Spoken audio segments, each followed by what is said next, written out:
Bienvenue à tous pour ce webinaire dans le cadre de France Relance, avec le lancement ce jour de la mobilisation des entreprises de la région de Nouvelle-Aquitaine pour le plan Un jeune, une solution. Ce plan reposera sur la mobilisation de tous dans tous les territoires, comme mentionné dans la circulaire du 18 septembre 2020 relative à la déclinaison du plan Un jeune, une solution. L'objectif est de construire l'action de manière partenariale au plus près des jeunes et des entreprises, tout en s'appuyant sur les acteurs et les initiatives locales. C'est en effet par une action commune, concertée et coordonnée que nous parviendrons à faire de ce dispositif national le point de ralliement au service de la relance, l'emploi des jeunes.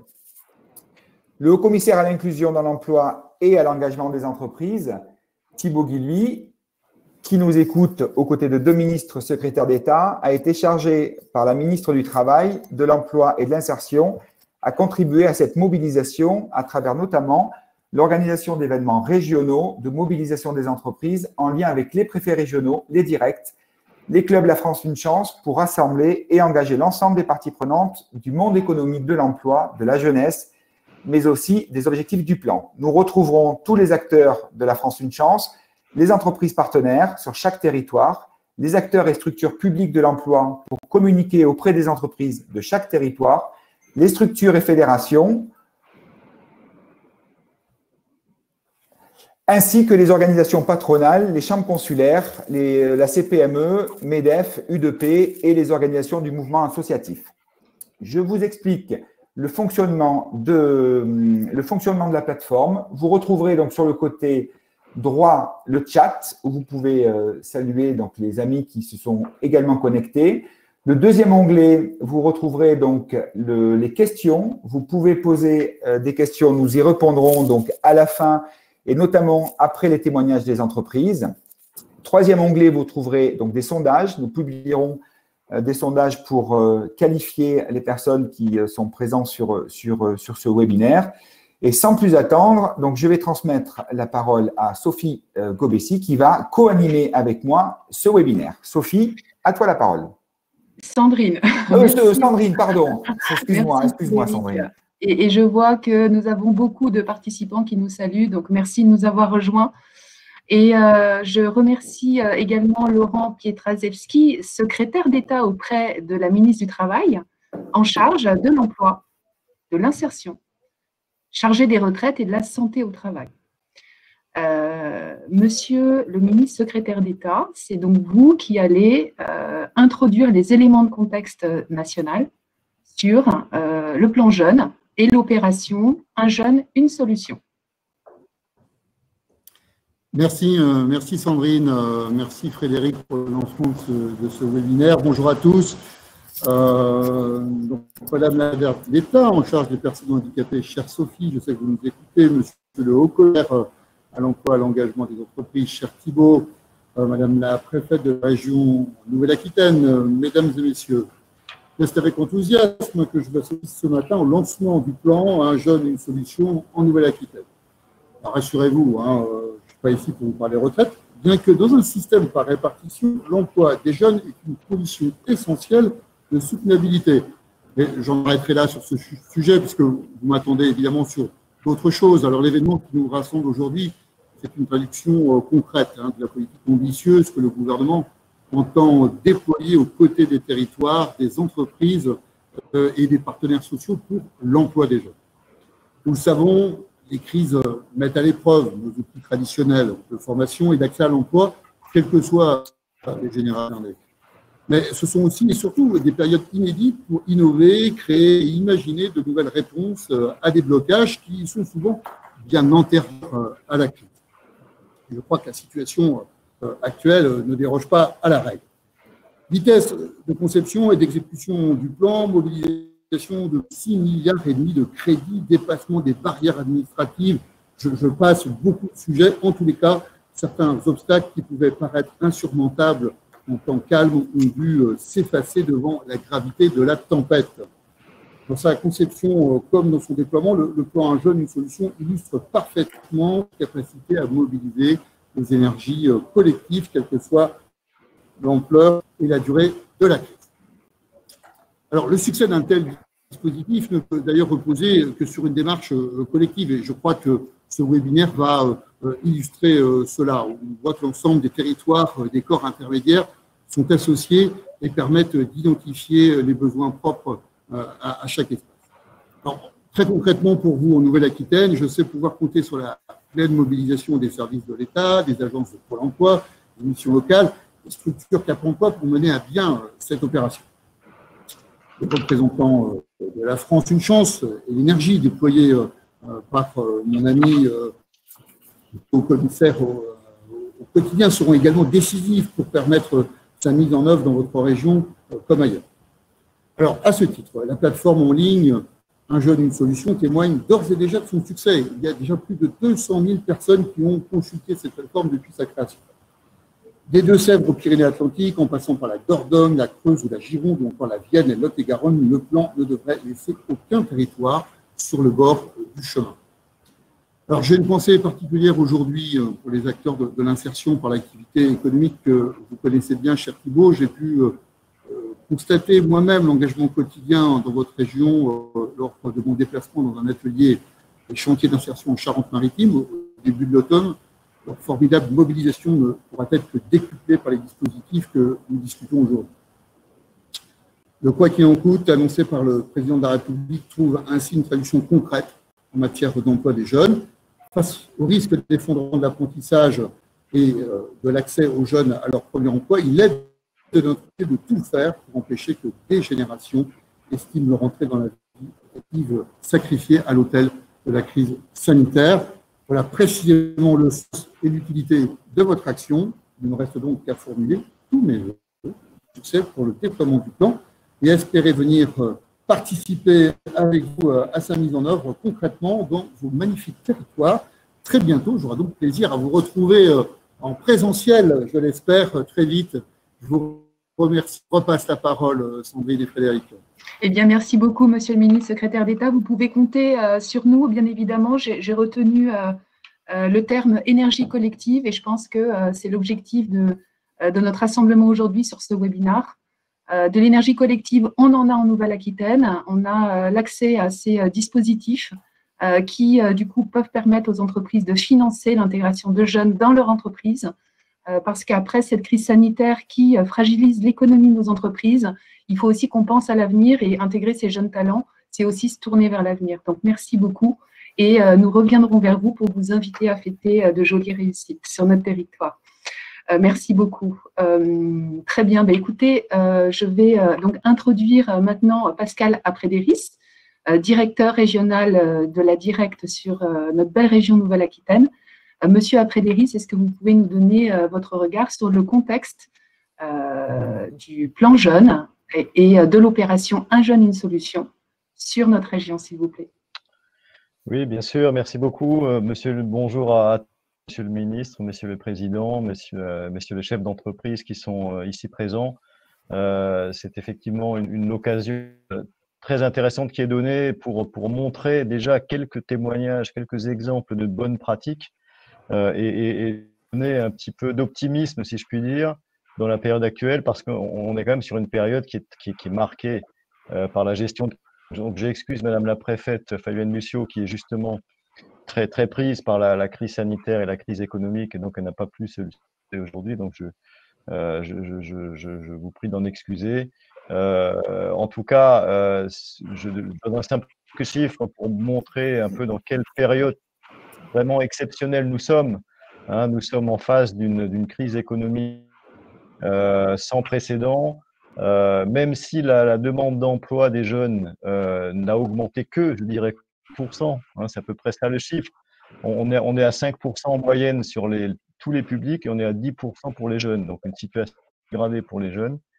C'est grâce à tous les amortisseurs que nous avons pu mettre en place, notamment l'activité partielle, les prêts garantis par l'État, notamment le fonds de solidarité. Donc, c'est des choses qui sont connues. On n'est pas encore sorti, malheureusement, de cette gestion de crise, mais en même temps, si je puis dire, on est totalement impliqué dans la plan de relance, sachant que le plan Un jeune, une solution est un des volets de ce plan de relance de 100 milliards. Donc, c'est sans doute le plan qui a démarré le plus rapidement pendant l'été déjà. Et il y avait effectivement urgence pour désespérer les jeunes, pour leur donner des perspectives. On savait très bien que l'économie mettrait un certain temps à redémarrer. Avec ce confinement, le redémarrage est encore un peu plus tardif que ce qu'on espérait. Mais en tout cas, il était important pour nous de donner un signal positif aux entreprises. Et je crois que les dispositifs financiers qui ont été mis en œuvre très rapidement, la prime de 4 000 € pour les recrutements de jeunes en CDD ou CDI, la prime donc à l'apprentissage au contrat de professionnalisation, le coût de, je dirais, le plan mis en place rapidement pour l'IAE et pour les entreprises adaptées. Donc, autant de programmes et de dispositifs qui ont été mis en place pour amortir un petit peu le choc de cette crise et aussi de rebondir et de se tourner vers l'avenir, parce qu'il y a un avenir, et cet avenir, il est entre les mains de notre jeunesse. Et je crois que c'est très important de constater que, par exemple, le niveau de l'apprentissage, alors même si on n'a pas des chiffres très, très précis, mais en tout cas, il semblerait qu'on ait autant d'apprentis cette année dans nos CFA qu'on en a eu l'année dernière, ce qui est quand même un tour de force vraiment remarquable. Et je crois que c'est lié en partie à cette aide financière qui a été proposée. Alors je sais bien que ce n'est pas le seul élément qui décide un chef d'entreprise à recruter, et en tout cas, ça peut faciliter quand même la prise de décision, ça peut décider un chef d'entreprise à sauter le pas, même si l'avenir n'est pas totalement aussi clair que ce qu'il pourrait être. Et on sait bien que les chefs d'entreprise, dans le contexte actuel, ont vraiment beaucoup de mérite pour aborder les choses avec optimisme. Alors, je ne serai pas plus long, simplement pour dire que moi, je crois beaucoup au rôle club d'entreprise. C'est vraiment, ces clubs ont un rôle de diffusion de bonnes pratiques qui est tout à fait essentiel.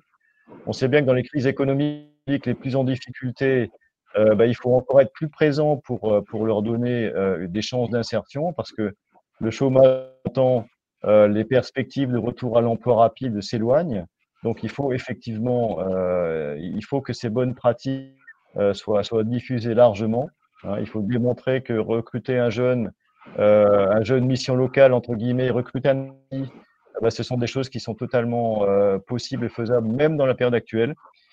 Et le deuxième point sur lequel je souhaiterais insister, le partenariat en Nouvelle-Aquitaine, qui, je pense, est vraiment très, très, très, très étroit avec Pôle emploi, avec les missions locales, avec le conseil régional. Je pense qu'on est vraiment tous impliqués et tous, je dirais, solidaires, et on travaille avec les partenaires sociaux, avec les organisations patronales pour faire au mieux dans cette période difficile et pour utiliser les crédits qui nous sont alloués dans le cadre de ce plan ambitieux.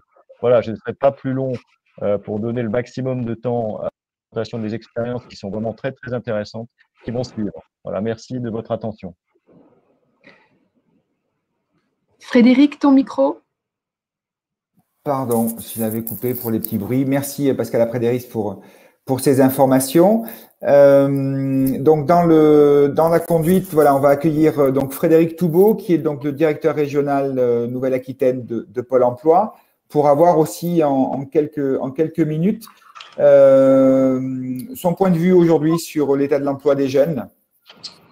Monsieur le ministre, bonjour à tous. Alors, quelques mots, et je vais essayer de faire le plus court possible pour laisser la place aux échanges. Moi, je voudrais revenir sur quelques points et rebondir sur les propos de Pascal. C'est de porter aussi au niveau de la région la mobilisation de toutes les équipes de Pôle emploi, mais j'y associe aussi les missions locales, les Cap emploi, l'APEC aussi qui travaille aussi avec nous dans le cadre de ce plan Un jeune et une solution, et dire que pour la région Nouvelle-Aquitaine, aujourd'hui, on a 45 000 jeunes qui sont inscrits au niveau de la région Nouvelle-Aquitaine. C'est 4 500 de plus par rapport à l'année dernière. Donc, ce qui porte aussi tout l'enjeu du plan au niveau de la région et bien sûr au niveau national. Et une fois qu'on s'est dit ces chiffres-là, il y a des points positifs aussi au niveau de notre région.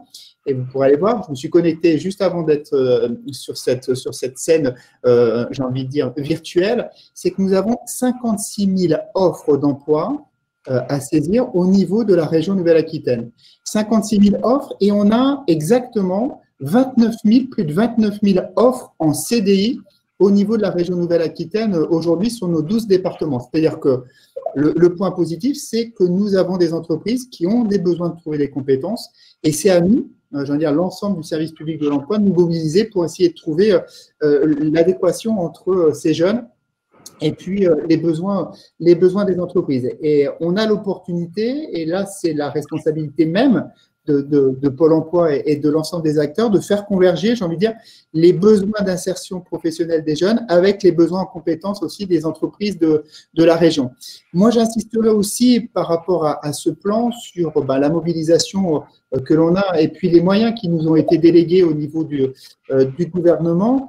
Il y a quelques aides aujourd'hui qui s'arrêtent d'ailleurs avec des échéances pour certaines fin janvier, pour d'autres fin février.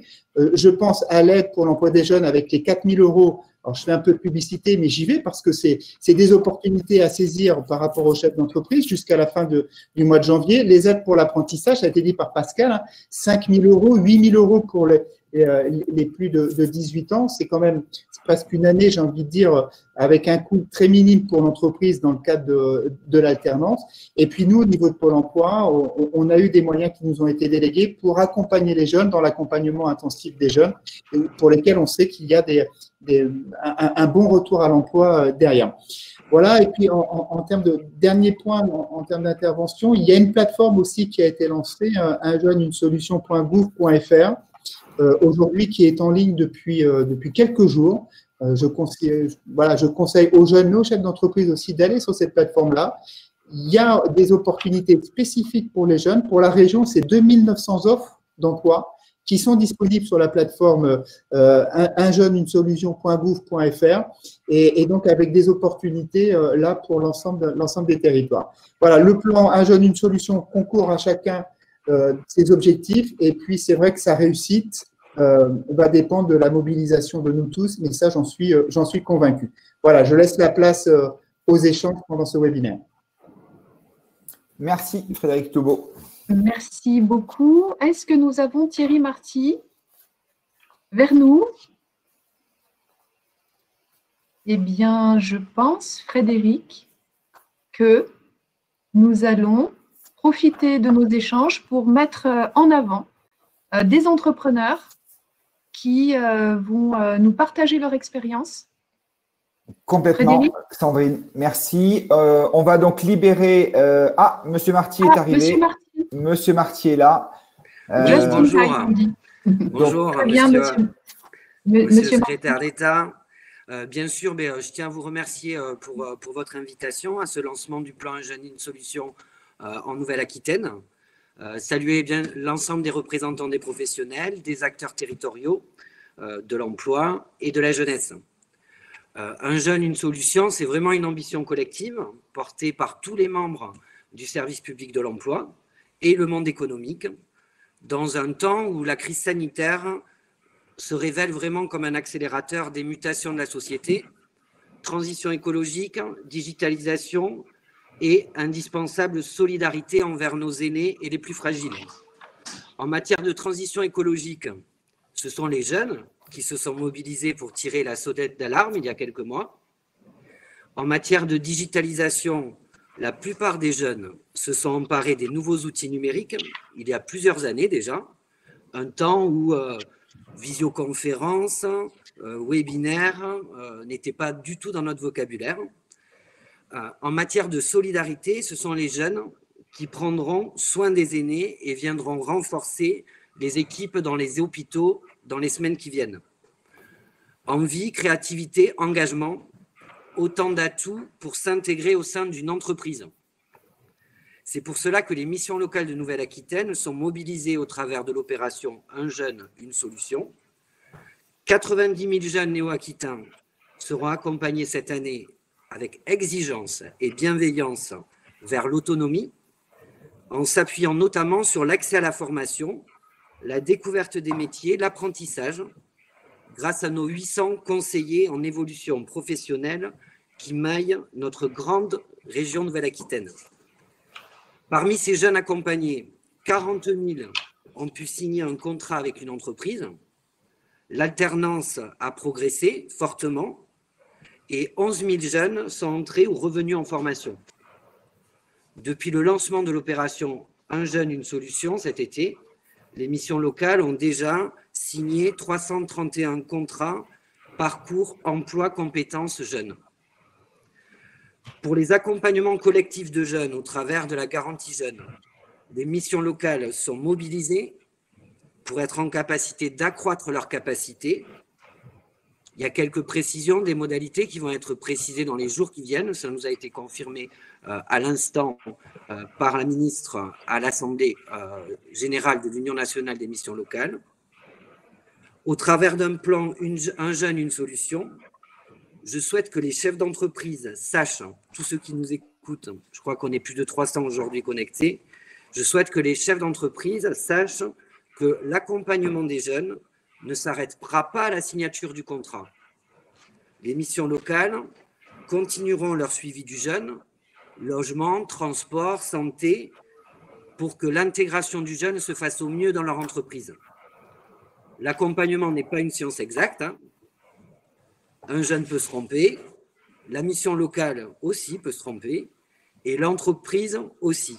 Mais à nous de faire en sorte que chaque étape, grâce à cette belle opération, que chaque étape soit un pas vers la réussite. Merci, je cède la parole aux témoins. Merci, Monsieur Marty. Alors, bien évidemment, donc nous allons laisser maintenant la parole à des chefs d'entreprise et aux jeunes qui les accompagnent. Donc, nous allons parcourir la région Nouvelle-Aquitaine. En plus, on a un beau temps, donc c'est très bien d'aller dans des territoires Dordogne, Creuse, Sud-Aquitaine. Donc, on va retrouver Monsieur Sylvain Conangle, qui est le directeur donc, de l'EHPAD de Bergerac, donc, en Dordogne, donc l'établissement d'hébergement pour personnes âgées dépendantes, en présence de Félicia et Enzo. Alors, pourquoi Félicia et Enzo? Parce que vous allez nous parler, Monsieur Conangle, de deux dispositifs que vous menez. Un qui est sur le service civique et la formation qualifiante et un deuxième qui est sur le parcours d'insertion. Alors, Monsieur Conangle, vous n'êtes pas à votre première expérience sur ce type de contrat pour accompagner des jeunes en insertion. Qu'est-ce qui vous a fait choisir ce dispositif sur le service civique et la formation qualifiante? Écoutez, déjà, bonjour à toutes et à tous. Merci pour cette invitation. Merci aussi pour les jeunes qui vont pouvoir parler après moi. Alors, effectivement, vous l'avez dit, nous, c'est un dispositif, les services civiques, qu'on mène depuis plus de 10 ans, depuis l'origine, ici à Bergerac, avec un taux de réussite, je dirais, d'insertion de plus de 60%. Donc, globalement, ce sont des chiffres encourageants. Également, on travaille beaucoup avec tout ce qui est contrat aidé, contrat d'alternance, et également, on est conventionné pour accueillir des travaux d'intérêt généraux. Je dis ça parce que c'est pas neutre, étant donné que même dans ces publics-là, nous avons aussi des pépites, des personnes qui se sont révélées tout à fait capables de travailler dans le secteur médico-social.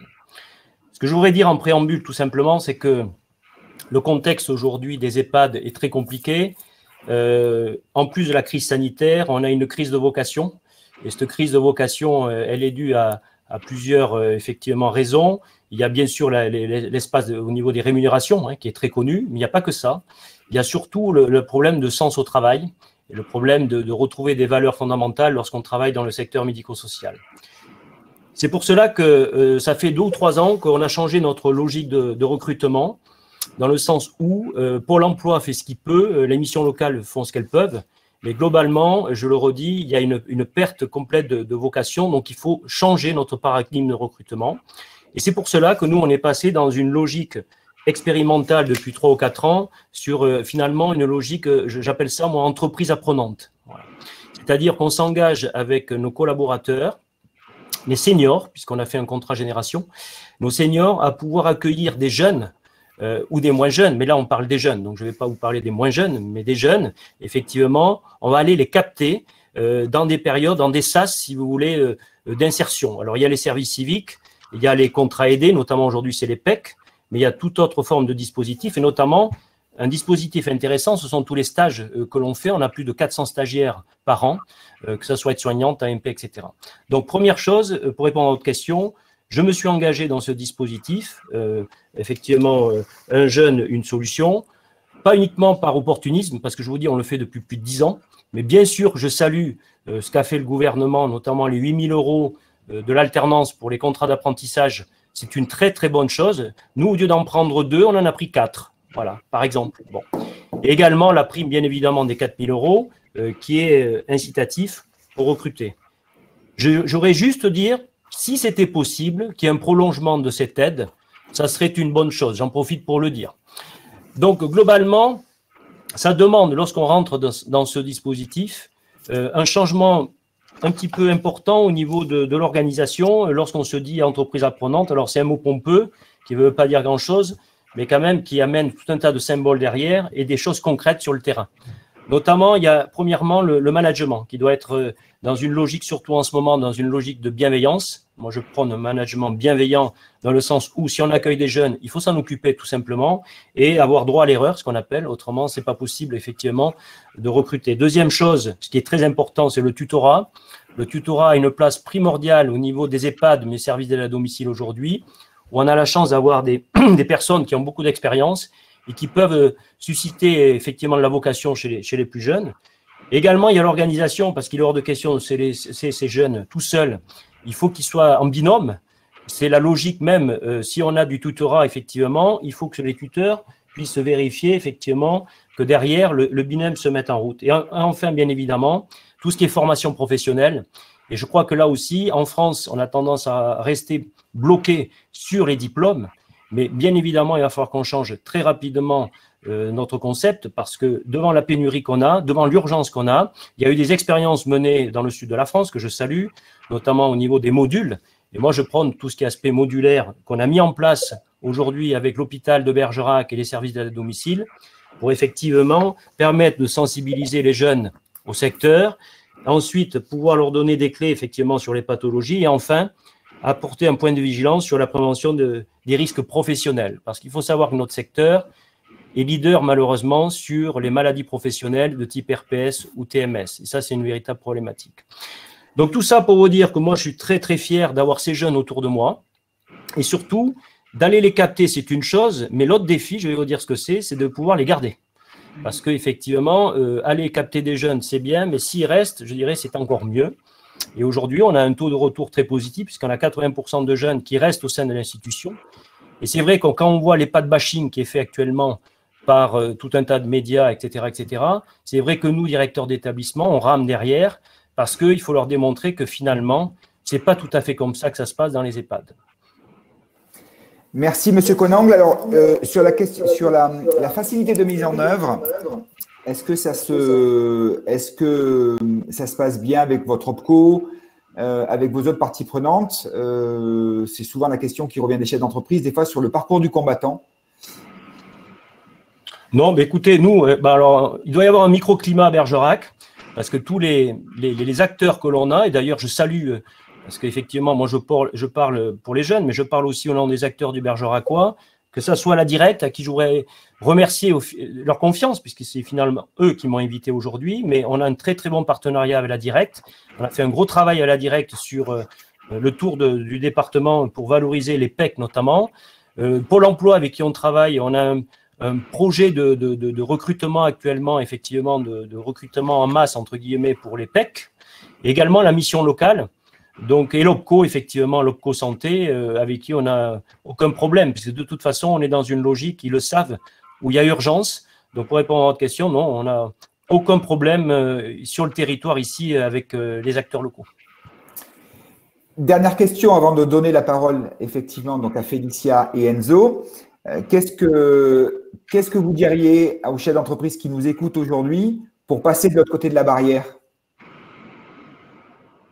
C'est-à-dire qu'est-ce que vous pourriez leur dire pour les inciter justement à favoriser les contrats dans le plan jeune?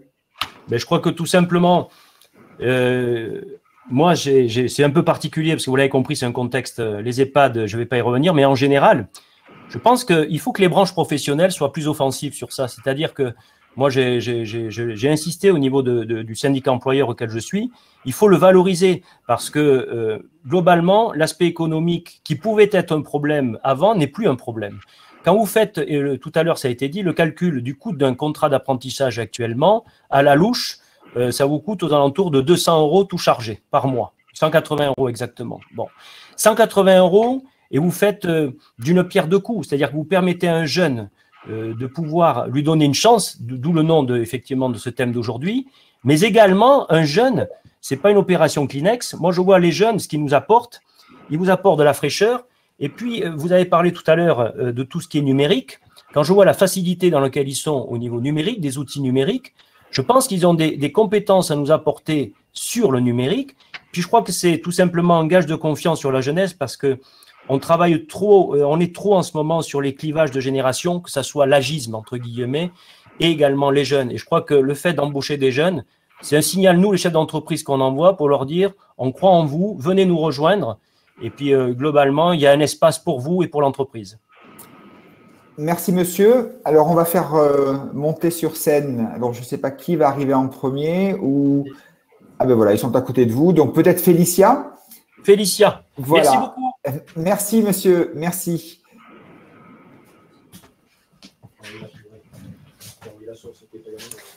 Bonjour. Bonjour, Félicia. Merci de vous prêter au jeu auprès de votre responsable. Alors, Félicia, donc, vous avez fait un service civique donc, dans l'EHPAD. Vous enchaînez maintenant une formation qualifiante. Oui. Qu'est-ce qui vous a amené déjà à pousser la porte de l'EHPAD et puis ensuite de poursuivre sur un nouveau dispositif? Je voulais découvrir ce milieu en EHPAD, travailler auprès des personnes âgées. J'ai toujours voulu travailler dans ce milieu-là. C'est pour ça que je suis venue ici, à la Madeleine. Et vous habitez sur la collectivité? Oui, à Bergerac, oui. D'accord. Et alors, aujourd'hui, vous faites votre formation qualifiante. Comment vous vous projetez demain? C'est une activité que vous allez poursuivre au sein de cette EHPAD? Oui, je pense. Oui. Pourquoi pas, oui. Et quels conseils vous donneriez justement aux jeunes pour faire ce que vous avez fait? Il faut qu'ils soient motivés, il faut qu'ils aillent discuter. Motivés, il ne faut rien lâcher, il faut aller jusqu'au bout des choses. Il faut qu'ils soient accompagnés. Vous avez été accompagné pour venir à l'EHPAD ou c'est de vous-même que vous avez poussé cette porte? C'est avec la mission locale que je suis rentrée en service civique à la Madeleine.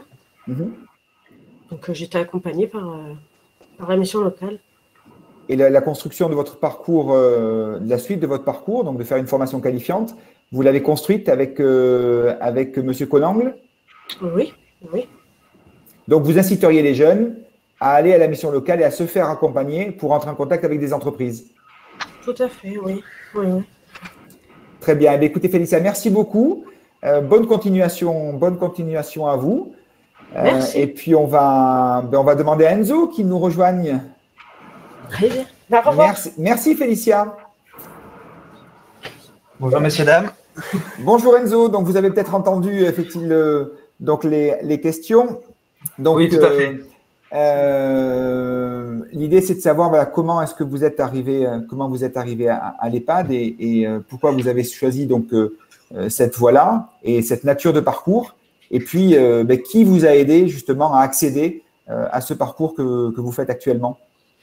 Alors, tout d'abord, je suis rentré au sein de l'EHPAD dû à des stages grâce à ma formation qui est le Bac Pro Service aux personnes et au territoire. Donc, en commençant des stages au sein de l'EHPAD, ça m'a donné une approche. Et puisque ça m'a énormément plu, après la validation de mon Bac Pro, j'ai demandé à faire des remplacements au sein de l'EHPAD. Et après, en rentrant, du coup, j'ai pu accéder à plusieurs services, ainsi qu'à l'accueil de nuit, qui est le seul en France. Et ça m'a permis aussi de me donner envie de faire la formation aide-soignante. Et donc, je suis actuellement en formation aide-soignante grâce à M. Conangle, qui m'a donné l'opportunité. C'est une formation sur combien d'années? C'est sur 10 mois. Sur 10 mois. Et là, donc, vous êtes à quel moment de la formation actuellement? Alors, moi, c'est un peu différent parce que grâce à mon Bac Pro, j'ai que 4 modules à valider. Donc, je suis à moitié au travail et à moitié en stage, en cours. Et là, je suis presque à la moitié de ma formation. Donc, l'objectif pour vous, à la fin de votre formation, c'est le CDI au sein de l'EHPAD. Voilà, tout à fait. C'est continuer au sein de l'EHPAD dans le projet, retravailler peut-être à l'accueil de nuit, qui m'a énormément plu. Très bien. Mais écoutez, merci Enzo. Donc, ce que je retiens, c'est que vous avez commencé par un stage. Donc, il faut véritablement que les entreprises ouvrent leurs portes pour favoriser les stages des jeunes, pour leur donner l'envie, justement, de faire ensuite une formation. C'est ça. Merci Enzo. Bonne continuation à vous. Merci. Et puis, je vais transmettre… merci Enzo. Au revoir. Au revoir. Et puis, Sandrine, je te transmets la parole pour notre deuxième témoignage. Oui, merci Frédéric. Juste un petit mot sur Monsieur Conangle, qui, je trouve, est un très, très bon ambassadeur. Du coup, des messages qu'on veut faire passer aujourd'hui. J'ai beaucoup aimé, Monsieur Conangle, si vous nous entendez, l'entreprise apprenante, avec derrière intégrer des jeunes, mais aussi les inscrire durablement dans l'emploi, parce qu'ils sont une richesse pour vous et pour votre entreprise. Voilà, c'était le petit feedback que je voulais faire. Et je suis ravie, du coup, de vous présenter Céline Galland, qui est avec Arthur, en sachant que là, nous allons faire maintenant un focus sur le contrat d'apprentissage. Madame Galland est directrice du GEC BTP de la Creuse. Et donc, bienvenue et expliquez-nous, du coup, comment vous intégrez l'apprentissage au cœur de votre métier.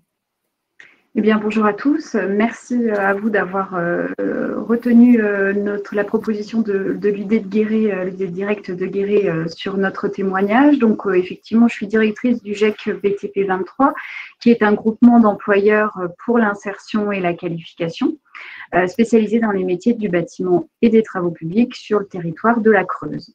Nous, notre rôle en tant que GEC, c'est d'accompagner des personnes éloignées de l'emploi, en insertion, ou des jeunes qui cherchent une première formation à entrer dans les métiers du bâtiment et des travaux publics.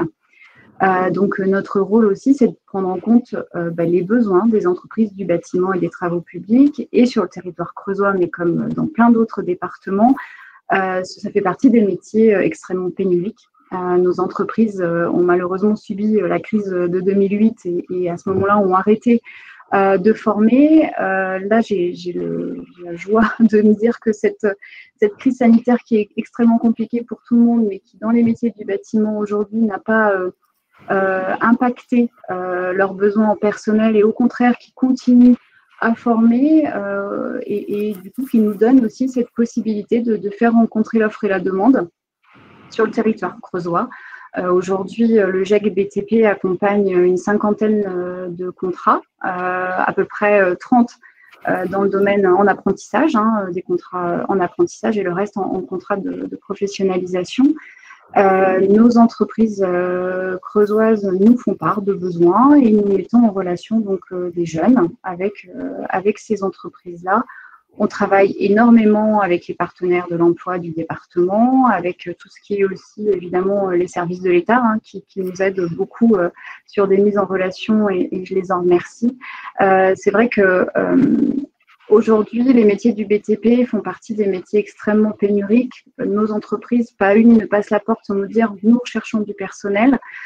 Aujourd'hui, malheureusement, force est de constater que nous n'avons personne de qualifié qui soit disponible. Donc, on passe par l'alternance pour former des personnes, soit en reconversion professionnelle, soit des jeunes qui cherchent à venir sur nos métiers-là. Et notre rôle en tant que GEC, c'est évidemment les accompagner dans leur formation. Juste à titre d'informatif, le GEC BTP 23 a été créé en 2000. Nous avons accompagné plus de 400 contrats depuis la création du GEC. Et sur les derniers chiffres, il faut savoir qu'en termes de réussite à l'examen et d'embauche en l'emploi à l'issue des contrats, c'est plus de 90% de nos jeunes qui ont réussi leur formation et qui ensuite sont intégrés dans les entreprises dans lesquelles on met à disposition. Donc une belle réussite, des belles rencontres, parce que c'est ça aussi, l'apprentissage, c'est de faire rencontrer des entreprises avec des jeunes et de les faire progresser, évoluer, monter en compétences. Et du coup, c'est socialement et humainement extrêmement enrichissant. Je ne vous cache pas que cette année, certes exceptionnelle en termes de problématiques sanitaires et problématiques économiques, nous a permis aussi de voir notre volume de contrats augmenter grâce aux aides qui ont été apportées, et tant mieux, parce que justement nos entreprises qui auraient pu être freinées par cette situation un peu chaotique, finalement se sont dit on va passer par le GIEC BTP 23 pour pouvoir continuer à former. Et évidemment, ils bénéficient au travers nous des aides que le gouvernement a mis en lumière par rapport à l'accompagnement des jeunes. Et ça, c'est une vraie collaboration réussie. Et voilà, on en est fiers en tous les cas de cette situation. Et notre département, j'espère, est le reflet d'autres. Et j'en suis sûre. J'ai vu quelques GIEC présents au niveau du chat et je leur fais un petit coucou. Donc voilà, vraiment... Je tiens à dire aux entreprises qui peut-être sont un peu frileux pour prendre des apprentis, contactez les GIEC les plus proches de chez vous, on saura vous aider, vous accompagner et vous mettre en relation avec des jeunes qui ont envie, qui cherchent à rencontrer des entreprises et à être formés et intégrés professionnellement. Voilà, c'est ce que je voulais donner comme message aujourd'hui. Merci, votre message est très clair et ce rôle de passerelle entre les entreprises de la construction qui gardent, et bien heureusement, des carnets de commandes remplis avec de la visibilité, mais on le sait, des compétences qui sont pénuriques. Et pour le coup, la formation et l'alternance dans ces entreprises est une solution qui fonctionne depuis des années. Et les dispositifs, les dispositifs financiers d'aide ont permis de continuer à investir pour l'avenir. Merci beaucoup. J'ai juste une question à vous poser, Madame Galland. J'entends souvent dire, j'aimerais bien intégrer un alternant, un apprenti dans mon entreprise du BTP. En revanche, j'ai des difficultés à trouver des candidats. Est-ce que vous pouvez nous donner vos bonnes pratiques? Alors, nos bonnes pratiques, il n'y a pas de mystère. On travaille, donc, comme je vous le disais, avec les services de l'emploi, que sont Pôle emploi, la mission locale, les réseaux des SIAE, les réseaux divers et variés. On passe énormément d'offres, évidemment, via les réseaux sociaux et aussi par rapport à des sites classiques d'emploi. Et on travaille ici énormément en relation avec les organismes de formation avec lesquels nous travaillons. Et du coup, ça nous permet effectivement aussi de relayer quand ils ont des jeunes qui souhaitent intégrer leur formation en alternance et qui ont des problématiques pour trouver une entreprise qui accepte de les accueillir. Ça nous permet effectivement de les rencontrer et de voir quels projets professionnels ils ont et comment on peut les accompagner. Voilà, c'est un axe.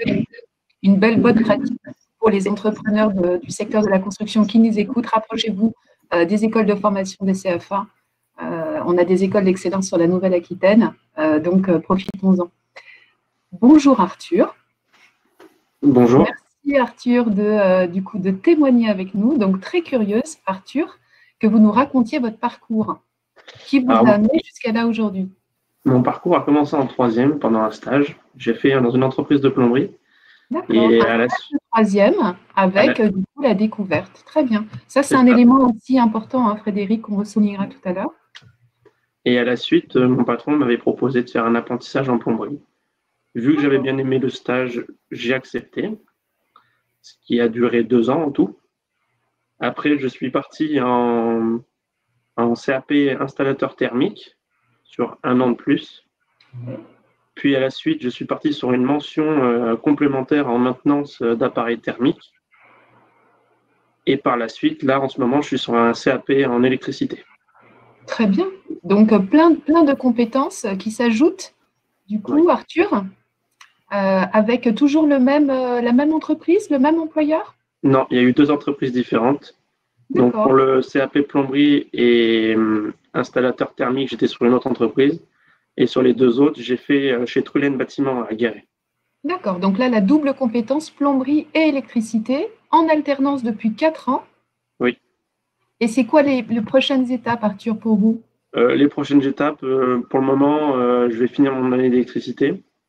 Soit je partirai sur un CDI dans la même entreprise, soit peut-être un bac en génie clim ou un bac sur de l'électricité. D'accord. Et du coup, vous avez une opportunité d'embauche en CDI dans votre entreprise?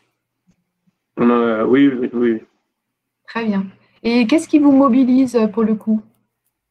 Qu'est-ce qui vous fait lever le matin, Arthur? Ce qui me fait lever le matin, c'est que j'étais pas très bon à l'école, Ouais. que j'avais envie de travailler. Donc, le fait d'aller en entreprise, d'avoir des connaissances avec des personnes pour apprendre le métier, je trouvais ça merveilleux. Quand j'ai essayé ça, j'ai adoré. Donc, tous les matins, je me lève pour aller travailler, content. Je travaille, j'apprends des choses tous les jours et j'en apprendrai toute ma vie. Et c'est ça qui me fait lever le matin. Eh bien, merci beaucoup, Arthur. Vous aussi, vous êtes un bel ambassadeur. Donc, j'espère que vous en parlerez tout autour de vous pour inciter d'autres jeunes qui peut-être se sentent pas chez eux à l'école classique, Oui, du coup, de tenter l'aventure de l'alternance. Et du coup aussi que les entreprises ouvrent leurs portes au stage de troisième, puisque c'est une première étape qui vous a du coup ouvert vos différents chapitres. Merci beaucoup, Arthur. Merci beaucoup, Madame Galland. Frédéric, je te redonne la main. Merci. Après avoir fait la Dordogne, la Creuse, nous allons revenir vers Bordeaux, à Bruges. Donc, nous accueillons Agnès Passot. Bonjour. Bonjour, madame. Alors, vous avez développé avec Gwendal. Bonjour, Gwendal. On prononce Gwendal, c'est ça? C'est ça. Oui, très bien. Donc, vous avez développé l'apprentissage. Qu'est-ce qui vous a mené à proposer justement un contrat en alternance à Gwendal? Alors moi, je suis dans le secteur numérique, donc 2 PME de la région bordelaise, Aquitaine et Aliénor, et 120 salariés, et assez actifs dans l'écosystème numérique. Et alors nous, dans le numérique, on a une grande habitude de l'apprentissage et de l'alternance. Ça fait de très nombreuses années que l'on utilise ces dispositifs. Et pour nous, c'est plutôt des dispositifs d'excellence, c'est-à-dire qu'on considère que c'est exigeant pour les jeunes d'avoir ce parcours double entre l'entreprise et l'école. Donc, c'est quelque chose qui est extrêmement valorisé. Alors, dans le numérique, on a la difficulté d'être sur des métiers qui ont été très en tension sur les années précédentes, c'est-à-dire qu'on avait énormément de mal à recruter. Je crois que l'année 2018, ça a sûrement été le summum des difficultés de recrutement, peut-être auquel s'ajoutait l'attractivité de notre région, notamment pour les entreprises du numérique. Donc, on est très habitué en tant que professionnel du numérique à travailler, et d'ailleurs, on travaille très, très bien. On a monté des actions avec la région Nouvelle-Aquitaine, la Directe, notre OPCO qui est Atlas, pour essayer de réfléchir tous ensemble à ça. On a eu l'habitude de créer des diplômes, hein, donc on a co-créé des diplômes avec l'Université de Bordeaux. Donc, on est extrêmement friand de ça. Cette année, c'était une année un peu particulière. Donc, pendant le confinement et bien avant que les aides soient annoncées, on s'est posé la question en tant que professionnel, donc dans nos groupements, de dire cette année, il ne faut pas qu'on laisse tomber les jeunes parce que ça va être compliqué pour eux de trouver des stages de fin d'année, ça va être compliqué de trouver des alternances. Donc, on a maintenu nos forums alternance pendant le confinement en visio. C'était un petit peu compliqué, les choses qu'on fait en avril-mai, où on invite tous les jeunes qui recherchent des alternances sur l'année suivante. Donc, ça, c'était un peu compliqué. Et on a créé, et c'est pour ça que Gwendal est notre témoin, depuis quelques années, donc avec ce contexte en tension, on s'est aperçu que les PME, TPE prenaient des jeunes en alternance, que souvent c'était le niveau licence qui est un bon niveau de sortie et d'insertion dans le monde professionnel, donc licence professionnelle, et que parfois ces jeunes après nous quittaient parce qu'ils partaient en reprise d'études, faire des masters ou suivre d'autres expériences, et qu'on avait envie de les fidéliser. Donc on a mis en place avec l'Université de Bordeaux un dispositif qui n'est pas une alternance, qui n'est pas un apprentissage au sens strict, mais qui permet de suivre le master informatique en 4 ans. Donc, c'est la deuxième promotion. Donc, Gwendal a pu suivre l'année dernière, il était apprenti chez nous sur une licence professionnelle d'administration système et réseau. Et cette année, on s'est posé la question, je pense qu'il y a plein d'entreprises qui se sont posées la question au mois de septembre de dire est-ce que Gwendal, on le remet sur le marché du travail et puis on reprend un apprenti parce que, comme l'a dit un des précédents intervenants, ça pouvait être tentant de dire finalement un apprenti va nous coûter 200 € et puis voilà, avec les aides. Et on a dit non, voilà, on suit notre logique. Donc Gwendal a été recruté en CDI et en plus il va suivre le master financé par le dispositif entreprise, OPCO, direct région, mais à son rythme pendant 4 ans. Donc c'est un dispositif un peu original parce qu'au lieu d'avoir la pression des 2 ans, ça permet aux entreprises de fidéliser, de garder cette relation avec un salarié dans le temps. Et puis, ça permet à des salariés aussi qui sortent de licence pro. La licence pro, c'est normalement un dispositif qui ne fait pas de poursuite d'études. Normalement, c'est un dispositif de sortie en entreprise.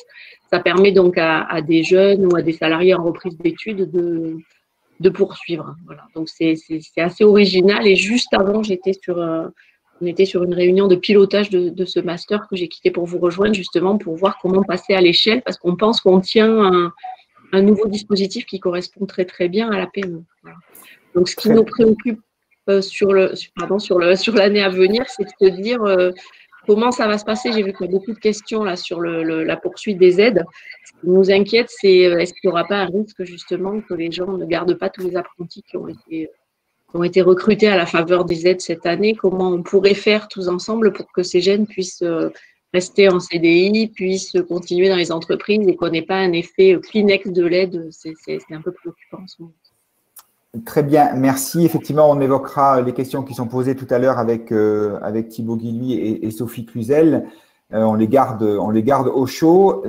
Alors, Gwendal, vous, est-ce que vous pouvez nous raconter un petit peu votre parcours avant d'arriver chez Akitem, justement? Alors, moi, j'ai un parcours assez spécifique parce que je fais de l'informatique depuis que j'ai 8-9 ans environ avec mes grands frères. Donc, j'ai commencé par des réparations classiques d'ordinateurs, des voisins, de l'aide, etc. Ensuite, j'ai tenté pendant une petite période de lancer ma petite propre entreprise de dépannage informatique, mais qui n'a pas pu être maintenue à cause des écoles, du lycée, etc. Et je suis arrivé dans la région de Bordeaux pour faire un BTS SEO au lycée de Gustave Eiffel, donc c'est du service informatique aux organisations. Et en fait, le format BTS m'a un peu épuisé dans le sens où 35 heures par semaine de cours uniquement, même s'il y avait quelques TP, ça me bloquait beaucoup parce que je trouvais que je perdais énormément de temps avec trop de théorie. Et suite à dans ce BTS-là, en fait, j'ai eu une intervention d'un ancien étudiant qui faisait une licence professionnelle ADSIL, donc c'est administrateur et développeur du système informatique. Et la spécialité de cette licence, c'est qu'elle est basée sur tout ce qui est logiciel libre. Donc, j'ai été fortement attiré par cette licence et donc je l'ai réalisée dans une alternance avec donc, du coup Alienor.net qui m'a donné l'opportunité de faire cette alternance d'1 an que j'ai terminée en septembre. Et par la suite, en fait, mes professeurs de licence avaient compris mon désir d'aller plus loin au niveau théorique et donc de poursuivre vers un master parce que je suis fortement attiré par la cybersécurité. Et donc, on m'a proposé ce master en 4 ans où le côté unique de ce master, c'est que je peux choisir mes matières, en fait. Donc, je choisis dans les 7 masters informatiques différents de Bordeaux. Et je pense qu'on appelle donc une UE, c'est une unité d'enseignement. Et j'en prends 2 par semestre. Et d'une année à l'autre, je peux changer mon UE si jamais je veux changer au niveau de mon parcours professionnel, je veux changer d'orientation. Je peux, en accord avec mon entreprise, bien évidemment, changer d'UE. Donc, pour le moment, je pars sur un parcours très spécifique dédié à la sécurité, donc des réseaux, des systèmes et des logiciels. Et donc, je suis là je finis la semaine prochaine le premier semestre de ces 4 années. Et donc, normalement, si tout se passe bien, je vais continuer avec Alienor pendant ces 4 ans sur les UE qui nous conviendront à l'entreprise comme à moi. Donc, vous avez de la flexibilité sur votre formation et vous êtes au sein même d'un écosystème de l'entreprise. C'est ça, c'est vraiment ce qui me plaisait parce que vraiment les 35 heures de cours par semaine, ça faisait vraiment trop pour moi, j'en avais vraiment assez. Je voulais me professionnaliser, voilà. Et c'est ce qui m'a permis donc cette licence en alternance et ce master qui me permet de continuer à apprendre en continu, donc non seulement en entreprise mais en cours, pendant 4 ans en fait. Et c'était vraiment une opportunité parce que c'est un master qui est encore en phase expérimentale, hein. Je suis que de la 2e promo. Et il y a encore beaucoup d'améliorations à faire dans plein de sujets et ça va être très, très intéressant de vivre ce parcours-là. Mais voilà, c'était mon choix parce que les cours classiques, en fait, ne m'intéressaient plus. Et la licence classique était trop théorique pour moi. Il me fallait de la pratique en même temps. Très bien, mais merci à vous deux. Merci Madame Passot, merci Gwendal pour votre engagement et ce que vous faites effectivement pour l'accompagnement dans ce type de formation au numérique. Sandrine, je crois que tu vas nous amener toujours à Bordeaux. On va rester, on ne va pas se déplacer beaucoup là. Nous allons faire un focus maintenant sur le parcours d'insertion d'un jeune de moins de 26 ans. Et j'ai le plaisir de vous présenter Sylvain Lepeinteur, qui est le PDG de la Conciergerie Solidaire. Monsieur Lepeinteur, racontez-nous votre expérience avec Margot. Bonjour à toutes et à tous. Merci de m'accueillir sur cette scène virtuelle.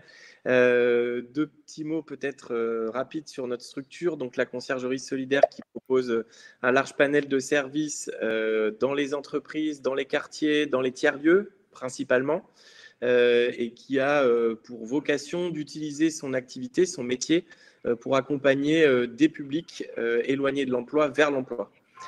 Pour faire cela correctement, on travaille main dans la main avec la Directe qui nous conventionne en tant qu'entreprise d'insertion par l'activité économique.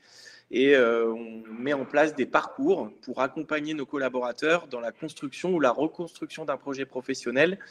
C'est vraiment la finalité de notre entreprise, au-delà évidemment de notre activité économique qu'on utilise pour mener à bien cette mission. Voilà en quelques mots la Conciergerie Solidaire. Alors, on a évidemment l'engagement social au cœur de notre ADN, puisque vous l'avez compris, c'est ce qui nous fait nous lever tous les matins et c'est ce qui fait qu'aujourd'hui, on a une approche tout à fait particulière de notre métier et notre mission d'intérêt général qui est d'accompagner des personnes éloignées de l'emploi vers l'emploi est un réel moteur et nourrit complètement le projet de l'entreprise pour qu'on puisse ainsi donner du sens à nos collaborateurs. Alors, à ceux qui suivent nos parcours d'insertion, évidemment, parce que c'est une chance pour eux que de renouer avec l'emploi pérenne et d'avoir une espèce de tremplin, de marche vers une situation professionnelle plus stable. Et puis, pour nos collaborateurs permanents, cet engagement social, c'est aussi un facteur de motivation et c'est aussi une manière de fédérer l'ensemble de nos collaborateurs autour d'un projet d'entreprise qui a beaucoup de sens en fait. Et je crois qu'aujourd'hui, si on doit faire un peu le focus sur les populations jeunes qu'on accueille aujourd'hui dans nos entreprises, elles sont très en recherche de projets qui donnent du sens. Et je crois que ça a été une des raisons qui a motivé Margot à nous rejoindre. On a depuis quelques années profité des nombreux dispositifs autour de l'accompagnement des jeunes vers l'emploi. On continue de le faire. On a actuellement 5 contrats entre contrats pro, apprentissage. On essaye de jongler avec les nombreux dispositifs qui sont à notre disposition en tant que chef d'entreprise pour permettre à des jeunes effectivement de trouver des missions chez nous qui leur permettent de se former, puis d'avoir un emploi et d'avoir du travail tout simplement. Et d'en créer un parcours professionnel durable, avec du sens. Ça, c'est l'objectif. Je pense que c'est l'objectif. D'accord. Très bien. Écoutez, Monsieur Lepeinteur, vous nous avez donné envie de découvrir Margot. Donc, bienvenue, Margot. Très intéressée par, du coup, votre parcours, Margot. Qu'est-ce qui s'est passé pour vous? Bien sûr, merci à tous et merci surtout de donner la parole aux jeunes. Je pense que c'est important aussi aujourd'hui. Moi, à titre personnel, je suis très engagée et j'ai voulu faire la passerelle et m'engager aussi à titre professionnel. J'ai toujours eu besoin de me sentir utile et donc de trouver un emploi qui était porteur de sens et qui plaçait vraiment l'humain aussi au cœur du métier. Et aujourd'hui, la Conciergerie Solidaire porte ces projets qui sont des projets à impact sociaux et environnementaux sur les différents territoires. Et donc, ça me permet, moi, de me lever le matin, effectivement, et d'être motivée, de me sentir utile. Et c'est pour ça que j'ai choisi de rejoindre la Conciergerie Solidaire. C'est pas simple quand on est jeune, en fait, de trouver sa place, de s'orienter, d'oser demander de l'aide. Et pourtant, en fait, c'est des clés aujourd'hui pour déboucher sur un emploi porteur de sens et qui nous motive. Et Sylvain, encore une fois, un grand merci. Mais il m'a fait confiance il y a 2 mois en me proposant ce poste-là. Et j'espère et j'imagine qu'il a fait le bon choix, en tout cas en pariant sur moi, puisque moi, je me suis directement sentie valorisée. J'ai eu envie de redoubler d'efforts aussi pour donner satisfaction. Et donc là, ça fait 2 mois que j'ai rejoint les équipes de la Conciergerie Solidaire et j'ai l'impression que ça fait déjà bien plus. Donc, Donc, je suis ravie de pouvoir partager aussi ce retour d'expérience avec vous ce matin. Merci Margot. On sent beaucoup d'engagement, beaucoup de belle énergie pour défendre vos points de vue dans un métier qui a beaucoup de sens pour vous et qui correspond à vos valeurs. Margot, vous avez du coup sur ce webinaire environ 300 personnes qui sont des entrepreneurs, qui sont des représentants d'associations, qui sont aussi des institutionnels et des hommes d'État. Et qu'est-ce que vous donneriez comme conseil à nous tous pour du coup qu'on soit plus efficace à aller vers des jeunes qui, comme vous, recherchent un projet professionnel, mais n'osent pas demander, ne savent pas comment faire? Et, je pense que le plus important, c'est d'écouter les jeunes et de comprendre en fait tout ce besoin d'engagement et de valeur. Il y a peut-être beaucoup de postes, mais c'est difficile en fait pour nous des fois de savoir comment s'orienter. Donc, je pense que le plus important, c'est d'être à l'écoute en fait, tout simplement. Donc, par tous les moyens. Et donc, des webinaires comme ça, de nous laisser aussi la parole, ça permet en fait de se rendre compte de ce qui peut se passer dans nos têtes de jeunes et de comment finalement en fait, les entreprises peuvent aussi nous répondre et nous accompagner là-dessus. Pour les employeurs, je pense que ça se traduit concrètement par le dialogue qu'on peut arriver à établir dans cet exercice qui est toujours difficile, qui est celui du recrutement, et de changer un peu nos façons de faire pour arriver à établir un dialogue avec nos futurs recrues et vraiment comprendre ce dont ils ont envie. Et l'entreprise, elle doit pouvoir être capable de s'adapter, d'être suffisamment agile pour trouver la bonne place et la bonne personne. En sachant que Margot a besoin d'investir sa belle énergie en mode projet qui correspond à ses valeurs. Et donc, elle attend des institutionnels et des futurs employeurs, du coup, qu'on sache écouter ça pour, du coup, que les parcours s'associent et que, du coup, nos jeunes prennent du plaisir à se lever le matin pour rejoindre leur entreprise et la faire grandir. Merci beaucoup, Margot. Merci à vous. Merci, monsieur le Hunter. Merci à vous deux. Alors, on va partir maintenant dans le Pays Basque pour terminer donc nos témoignages d'entreprise. On a Thibaut Guilhuy qui nous a rejoint à l'écran, donc au commissaire à l'emploi et à l'engagement des entreprises, qui va prendre la parole tout à l'heure. Nous avons donc Bernard Bette. Monsieur Bette, bonjour. Bonjour. Alors, vous êtes un dirigeant très engagé sur votre territoire et notamment donc sur les sujets d'inclusion dans l'emploi. Vous avez été, entre autres, vous avez reçu, entre autres, vous avez été lauréat en 2019 des Handy Trophées organisés par la CCI. Je pense que Sophie Cluzel, notre ministre secrétaire d'État, sera attentif à votre témoignage. Vous allez nous parler du dispositif 16-18 avec Michael. Donc, Monsieur Bette, qu'est-ce qui a amené votre entreprise à être aussi impliquée sur son territoire? Bonjour, je ne sais pas si on me voit. On ne vous voit pas, mais on vous entend bien. Je n'arrive pas à mettre la caméra. Bon. Ah, c'est peut-être des problèmes de connexion, mais on vous entend très bien, Monsieur Bette. Ah, là, on n'entend plus, en revanche. Non, Monsieur Bette a du coup coché son micro. Oui, c'est ce que je vois. Vous nous entendez, Monsieur Bette? Il faut décocher votre micro. Réactivez votre micro. Bon, on va passer. Alors, on va peut-être faire il va revenir. On va écouter. Monsieur Bette remonte, donc autrement on va passer. Monsieur Bette, voilà, vous avez la parole. Alors, désolé. Vous avez la parole. Donc là, nous sommes une entreprise installée depuis 35 ans et sur la côte basque, sur Bayonne, dans le domaine de la construction, la plâtrerie particulièrement. Et l'entreprise a toujours pratiqué une politique d'apprentissage, a toujours eu cette volonté pour préparer l'avenir de la société. Il est absolument nécessaire de transmettre le savoir, de transmettre nos valeurs et montrer à nos jeunes qu'il est possible de s'épanouir dans le travail, être digne et être heureux de se lever le matin pour être au service de l'entreprise qui est le bien commun dans laquelle ils travaillent. Et en qualité de chef d'entreprise, on est les premiers serviteurs de la société et il est de notre devoir d'accueillir surtout les personnes qui sont les plus jeunes, les personnes qui sont en situation de fragilité, de difficultés, et de leur donner un avenir, pour leur assurer un travail, tout en leur donnant tout en leur apportant de la bienveillance et du partage et de la solidarité. C'est encore plus vrai quand on accueille une personne en situation, on pourrait appeler une situation de fragilité, telle une personne en situation avec un handicap, et l'échange est plus que nécessaire. Et ce qui est impressionnant, c'est de se rendre compte que ces personnes dites fragiles nous apportent une richesse humaine qui est extraordinaire.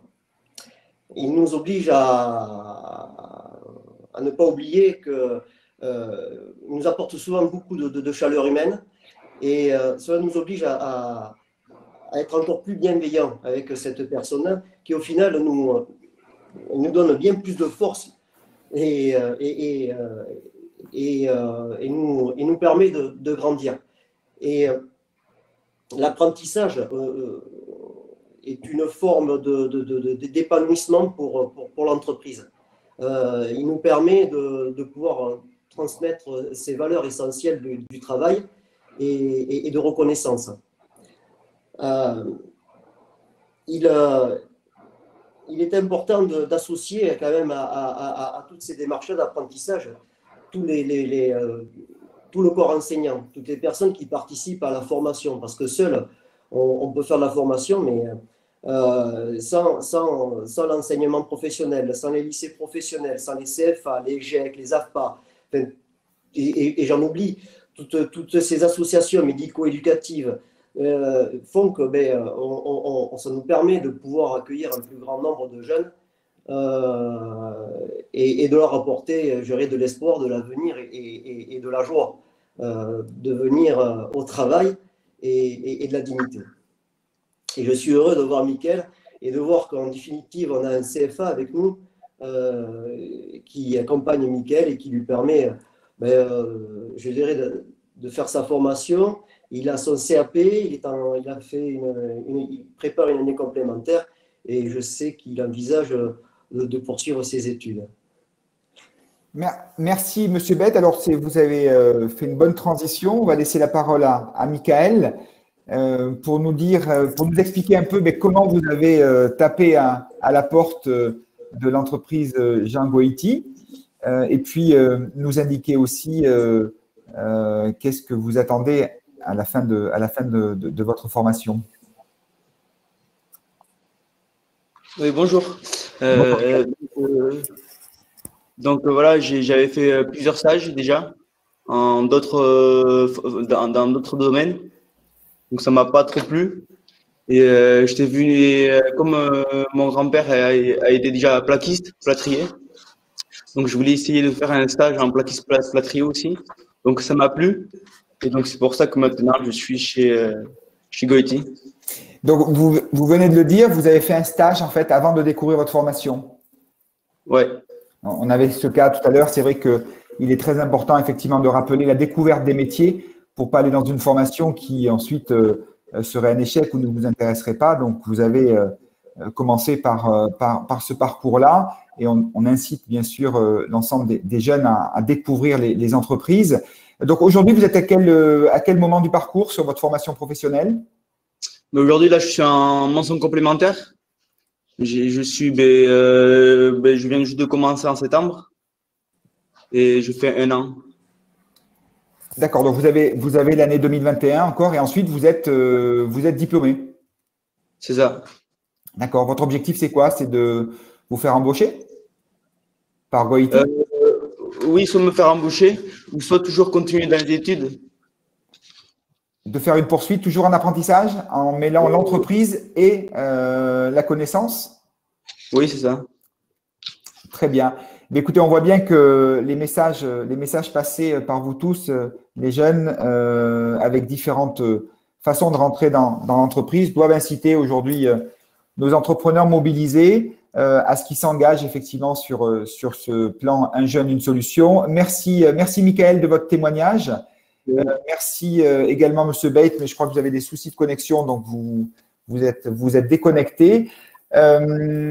Avant de vous passer une petite vidéo justement sur le plan Un jeune, une solution, rappelez à nos entrepreneurs présents de répondre donc à la partie sondage. En ce qui concerne les questions, certaines ont fait l'objet d'une réponse par notamment les services de l'État, par la directe.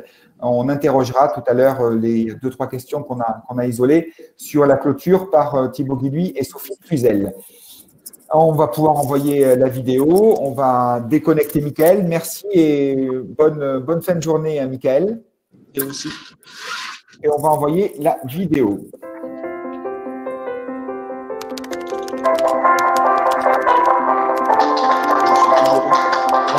Je suis toujours là.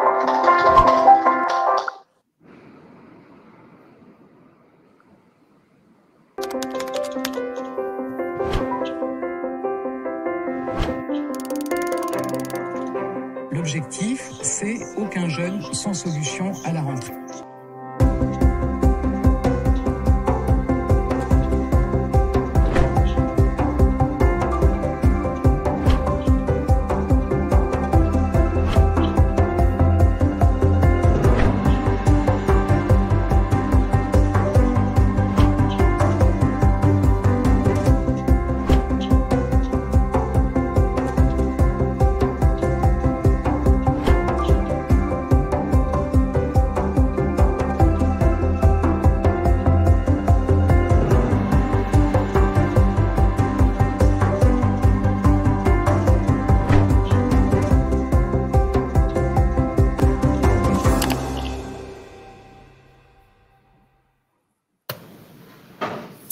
Thibaut Guilluy, bonjour.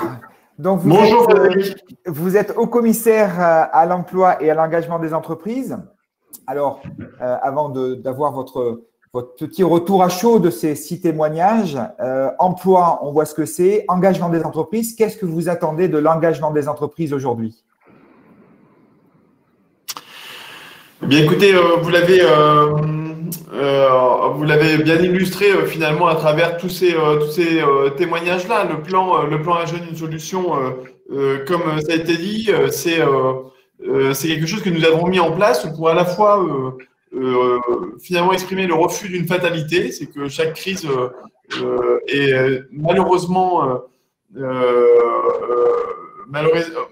fait beaucoup de victimes parmi les jeunes, puisque ça a un impact fort sur le marché du travail et sur les recrutements.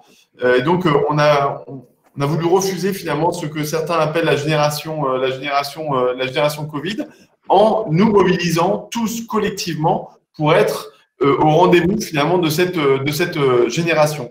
Et de faire finalement, et ça a beaucoup été dit finalement à travers les témoignages des entreprises, mais aussi des jeunes, plutôt de cette situation, si je peux m'exprimer ainsi, une opportunité. En fait, faire de la jeunesse une opportunité pour la relance, pour le rebond, pour repartir de l'avant. Et puis aussi, je l'ai beaucoup entendu, pour se transformer, pour changer, pour se réinventer dans le digital, dans l'écologique, dans les métiers du soin, du prendre soin, dans, je dirais, les réinventions, les transformations, les changements qu'amène la période actuelle. Et cette jeunesse, nous en avons besoin. Ça ne peut fonctionner que dans un partenariat, en fait, entre, certes, les pouvoirs publics et les acteurs de l'orientation, de l'emploi, de la formation, qui sont très présents pour cela.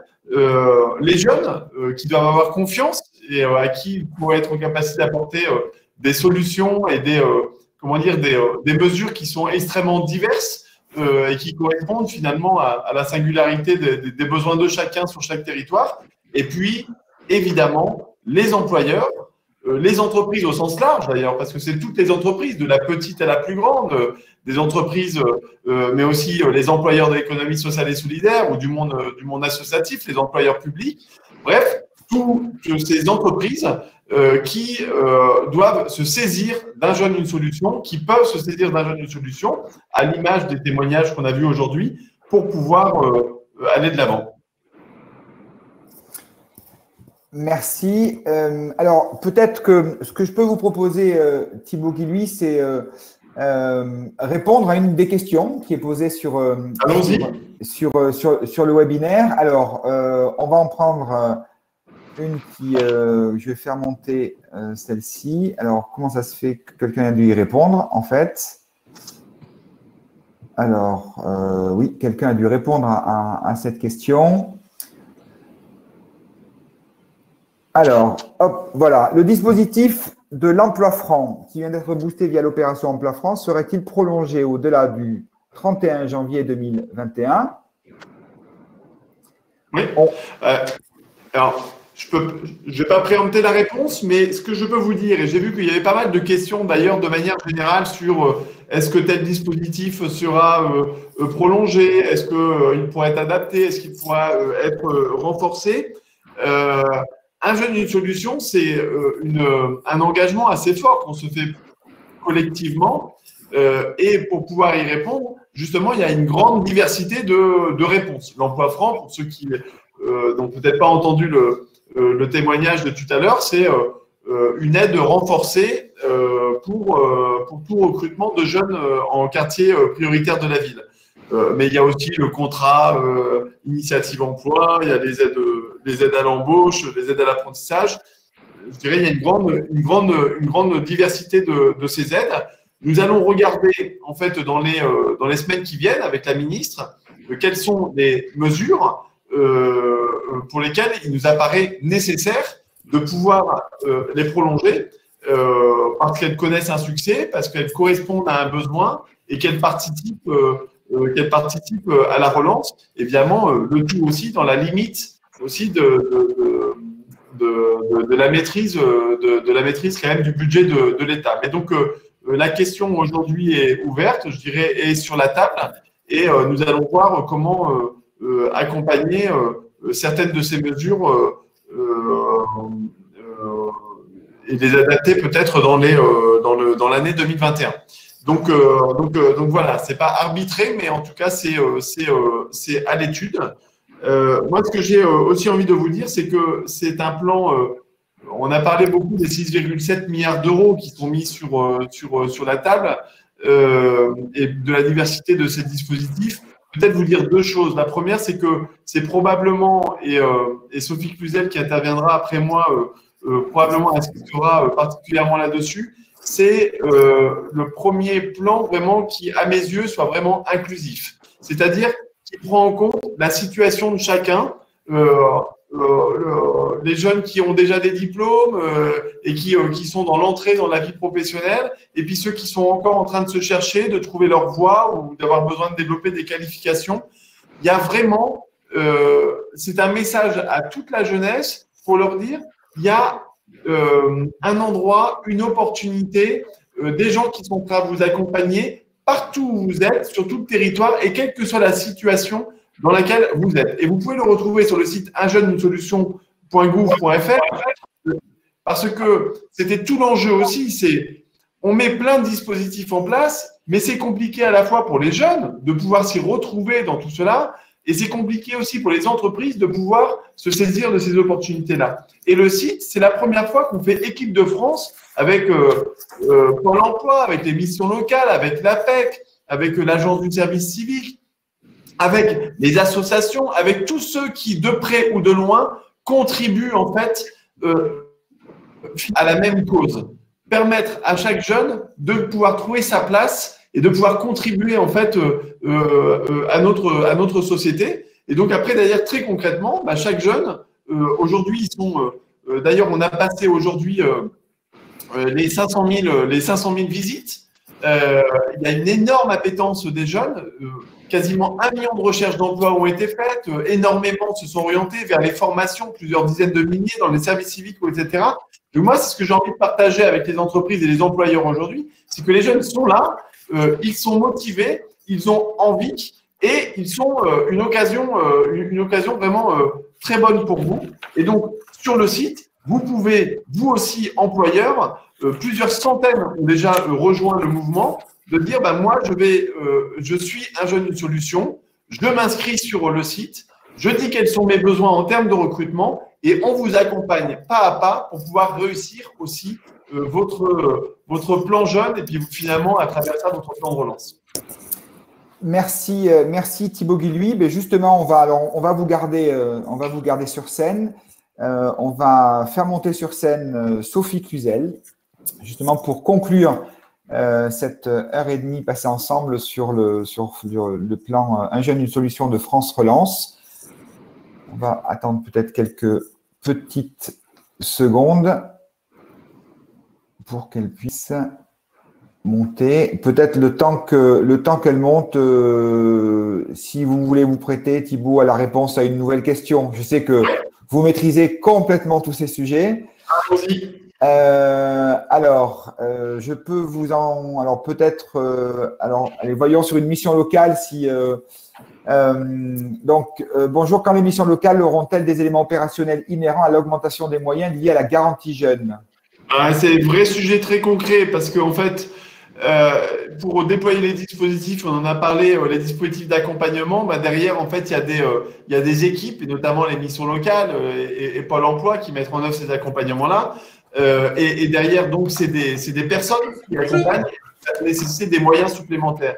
Donc, très concrètement, on a annoncé des moyens supplémentaires, évidemment, pour les missions locales qui sont assez inédits et conséquents. Mais ce qu'il faut maintenant, c'est que on puisse les concrétiser dans chaque mission locale du pays en leur annonçant là dans un délai le plus court possible concrètement quand est-ce que le budget va arriver chez eux pour qu'ils puissent enclencher les recrutements et avoir les moyens de pouvoir tenir les objectifs qui sont les nôtres collectivement. Donc, sachez que les moyens, ils ont été annoncés, 100 millions d'euros supplémentaires, et en fait, on adapte en fait les moyens des missions locales en lien avec l'UNML. Mais maintenant, l'objectif, c'est que dans les jours et semaines qui viennent, on puisse concrétiser cela sur le terrain pour que chacune des missions locales soit rassurée. Je dirais, elle sait qu'elle va avoir ces moyens-là, mais maintenant que très concrètement, les conventionnements puissent se faire sur le terrain et que l'argent puisse arriver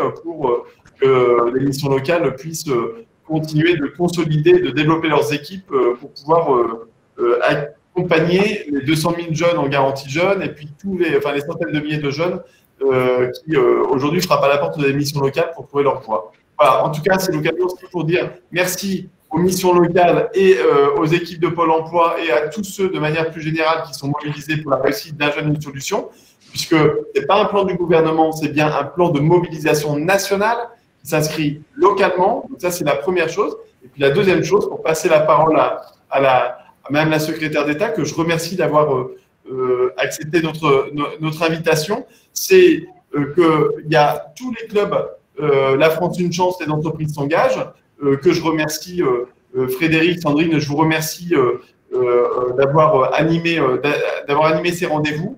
Et surtout 2021, on va accompagner, on va continuer de faire cette pédagogie, cet accompagnement de terrain très opérationnel, très concret auprès des entreprises, auprès des acteurs de terrain pour qu'on puisse réussir ensemble cette belle promesse qui est un jeune, une solution totalement inédite et sur laquelle il nous faut absolument être rendu.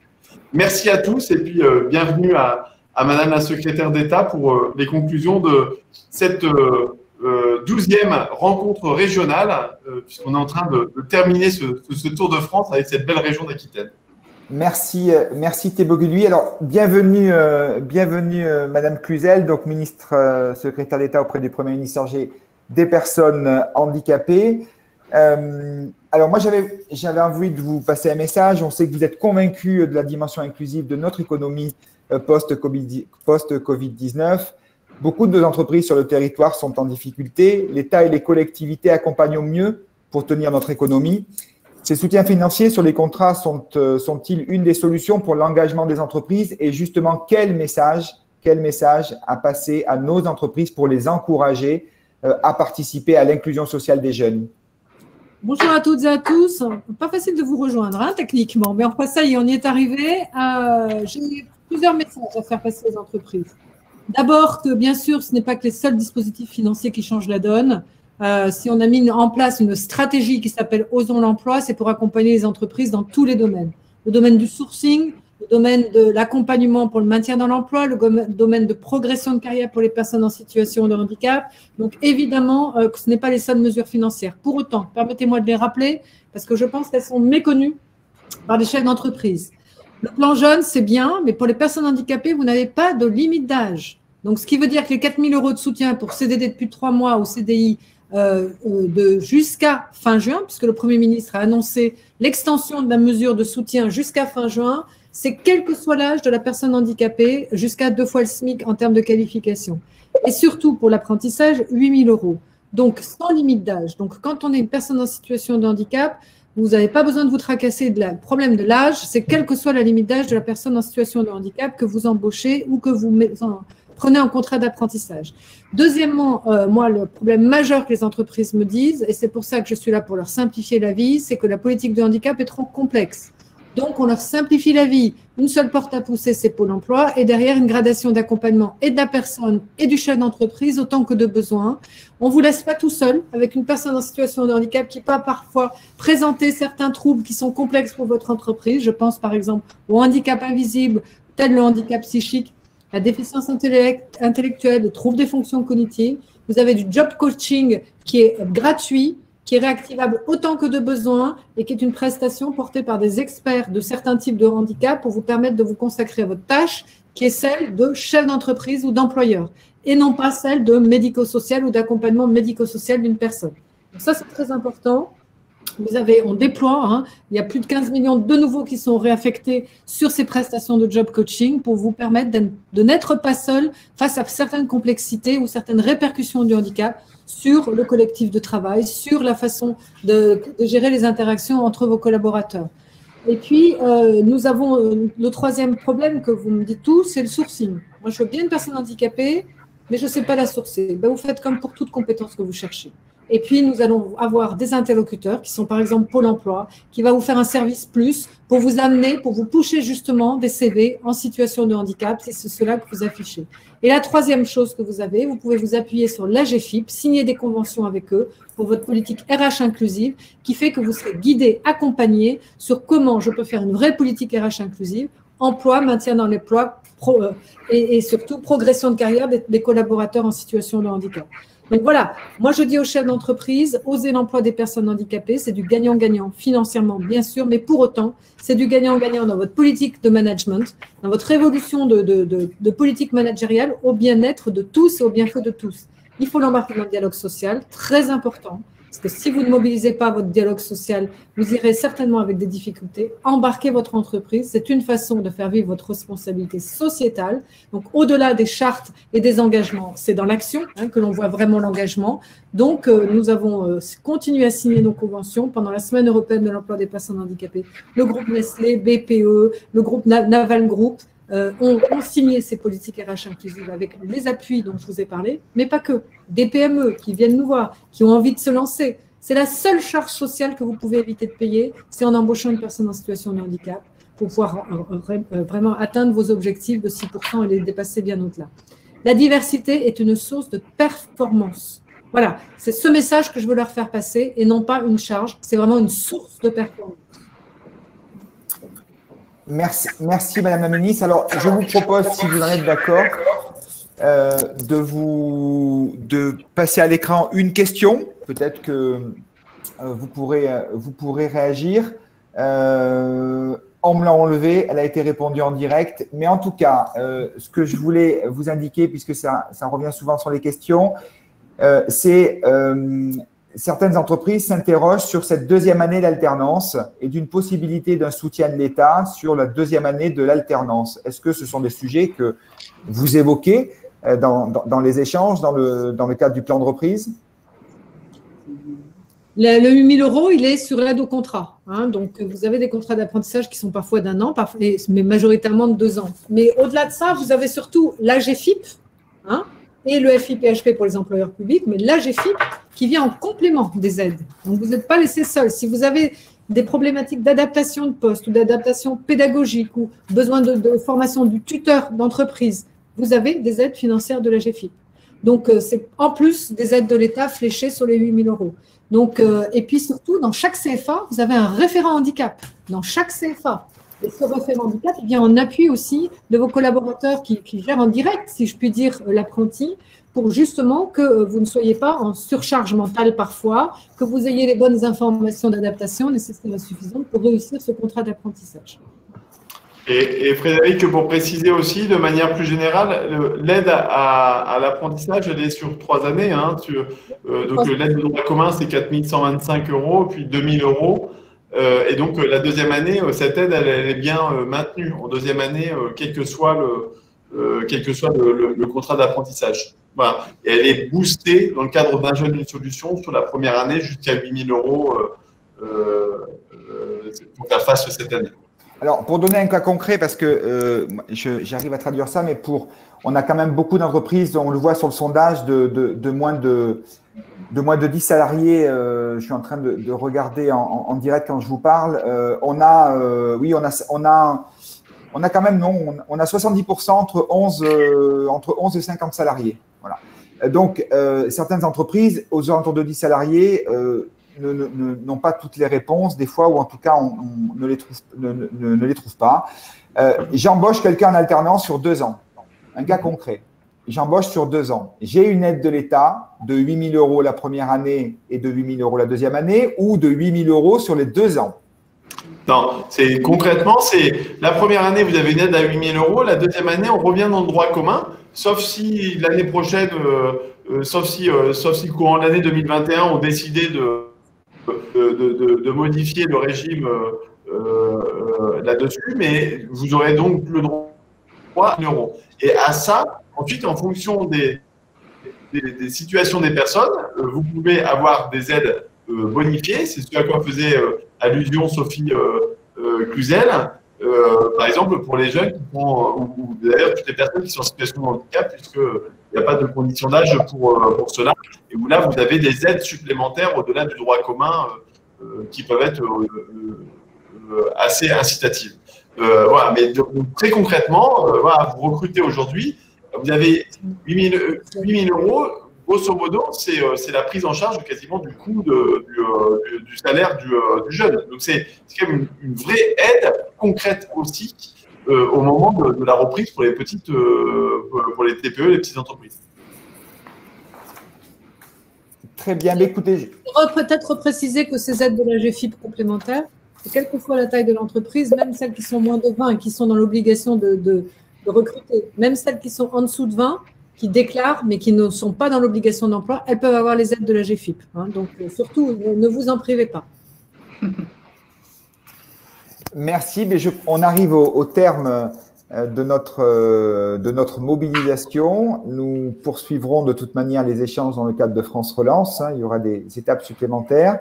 Je vais peut-être vous laisser le dernier mot pour la conclusion, et puis après, Sandrine nous fermera cette mobilisation. Ben, en tout cas, merci de m'avoir donné la possibilité de vous rejoindre pour cette mobilisation. Je sais que vous avez un panel de participants extrêmement variés. C'est là où on voit que l'emploi, au sens large du terme, mobilise l'ensemble des acteurs, aussi bien les services de l'État que, bien sûr, les employeurs et tous les acteurs qui sont autour. Je sais que pour handicap, c'est encore plus complet, le tour de table, si je puis dire, avec des experts qui viennent en appui. Ce que je veux vous dire, moi, c'est que, en tout cas, la politique d'emploi, que ce soit pour des jeunes, que ce soit pour des personnes handicapées, l'État est au service et aux côtés des employeurs. C'est uniquement ça. C'est le message que l'on veut passer.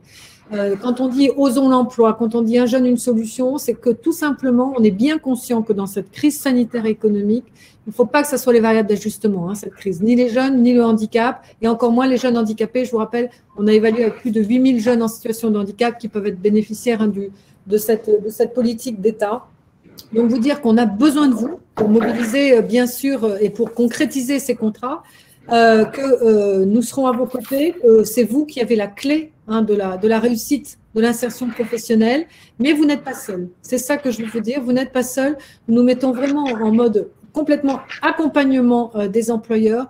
On vous donne de la lisibilité. Allez sur Mon Parcours Handicap aussi, qui est une façon aussi de trouver des informations, qu'on essaie de vous mettre de façon massive les informations. Je sais que les employeurs sont abreuvés d'informations avec le plan de relance, et donc c'est pour ça qu'il faut faire vraiment de la pédagogie. vous aider à trouver la bonne info, vous accompagner dans votre démarche, accompagner les jeunes, accompagner les moins jeunes, accompagner les personnes en situation de handicap. Voilà, en tout cas, nous sommes à vos côtés et nous avons besoin de vous pour traverser cette crise. Et je sais qu'on peut compter sur vous. Voilà. Et oser l'emploi, c'est du gagnant-gagnant. La diversité, pour moi, est source de performance. Voilà. Merci en tout cas vraiment de cette invitation, même si elle était courte. Avec grand plaisir. En tout cas, merci beaucoup, Madame la Ministre. Merci beaucoup à tous nos intervenants. Merci à nos jeunes qui se sont exprimés, qui nous ont montré leur passion, leur envie d'être intégrés durablement et d'avoir des parcours avec de la bienveillance. Clairement, c'est une richesse pour l'entreprise. Écoutez, je vais clôturer à presque l'heure. Merci beaucoup, Frédéric. Merci à tous ceux qui nous ont aidés à monter ce premier webinaire. Je dis premier parce que ce n'est que le premier. Vous pouvez compter sur notre engagement avec Frédéric Petit, sur notre…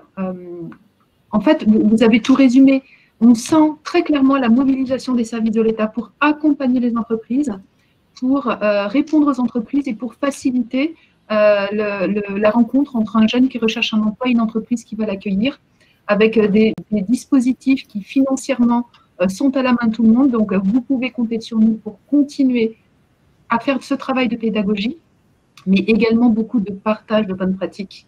Et je suis convaincue qu'on vous réinvitera dans notre beau territoire pour fêter quelques succès. Merci beaucoup à vous toutes et à vous tous. Et je vous dis à très bientôt. Merci. Merci. Et on compte sur l'Aquitaine pour être à la tête de l'emploi des jeunes. À bientôt. On va y contribuer, on va y contribuer. Merci pour votre présence à toutes et à tous et merci aux entrepreneurs d'être venus. On a eu plus de 350 personnes présentes, donc c'est qu'un début. On va se donner de belles ambitions dans les prochaines semaines et les prochains mois. Merci à toutes et à tous. Au revoir. Au revoir.